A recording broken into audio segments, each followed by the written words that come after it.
me follow up on data centers Yeah. in particular, right? So I think one of the whole issues on data centers is, which you definitely address, is the data center, you need a massive infusion of energy in order to fund AI. And if you just have the data centers out there, essentially what that means is that like the average consumer, companies, other companies are just paying higher rates because of the big demand. On the other side of this, the Chinese can build energy faster than we can. And in fact, they're investing a lot more in renewables at a time where the current administration is basically assaulting renewables. Another way in which, another policy that doesn't really make sense as you're seeing utility rate increases.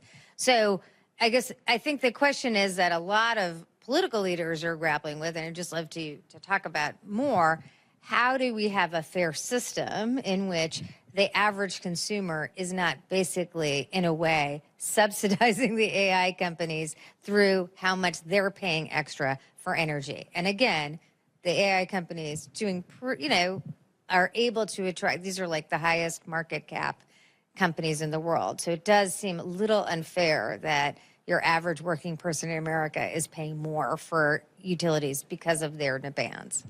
So I had a data center CEO in my office maybe about a month ago or so, and he was trying to add a data center in Maricopa County, and he approached one of the two big utilities. There's SRP and APS, and said, hey, I want to put this data center in, and this is the amount of power it needs. And they said to him, well, for us to add that capacity and that infrastructure required to hook you up and be able to deliver that power, it's going to cost $600 million. And the way he said it, I thought, he could afford that. And I said, so you're going to do that? And he said, absolutely not. He's not going to be able to.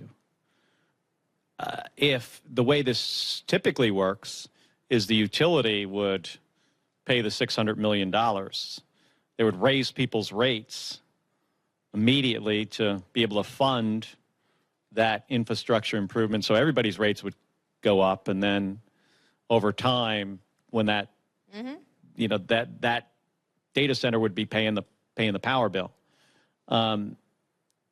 So I don't know what's going to happen with that data center. Is it going to go somewhere else, or is it not going to be built at all?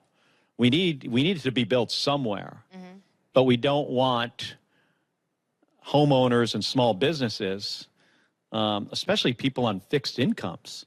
We already have a problem in Phoenix in the summer where seniors on fixed incomes turn their air conditioning off and then wind up in the emergency room because they can't afford to cool their homes. So one of the things we could do is through the AI Horizon Fund, we'll have the resources. If companies are willing to chip in over time, we could have the resources to add more power to the grid and build the distribution system that we will need. We would also like to see these data centers be a net positive for the grid.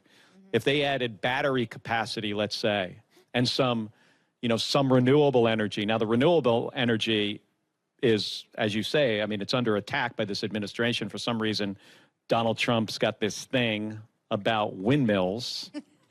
Probably has to do with his golf course in Scotland and that fight he was in over the offshore windmills. But he's attacking.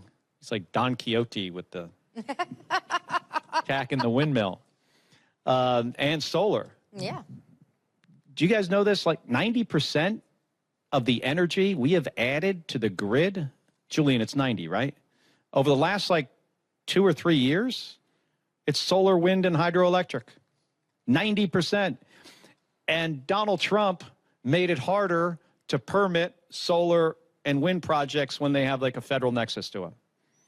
Made it harder for us to add the energy that we've already been adding.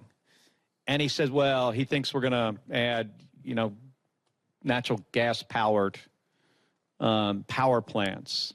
The backlog on 2-cycle gas turbines for power plants are years. Not able to get them. So all the energy we've added to the grid over the last few years. When you look forward over the next few years, forget it. We're not going to be able to do it until this guy gets out of office and we get some sensible energy policy back in the White House. So we got that challenge. It's a big challenge. And just on both those utilities, and I'll finish up there, APS and SRP in Maricopa County, each of them have a piece of paper with all the customers that have contacted them that say, hey, in the coming 2, 3, 4, 5 years, we want to build this data center or this plant, and the amount of energy the amount of power that adds up to is 16 gigawatts in Maricopa County. Maricopa County already today just happens to provide 16 gigawatts of power. So they have to double it in 5 years when it took APS 130-something years to get here. Yeah. Not going to be able to do it, but at least we want to be able to have a chance of getting close.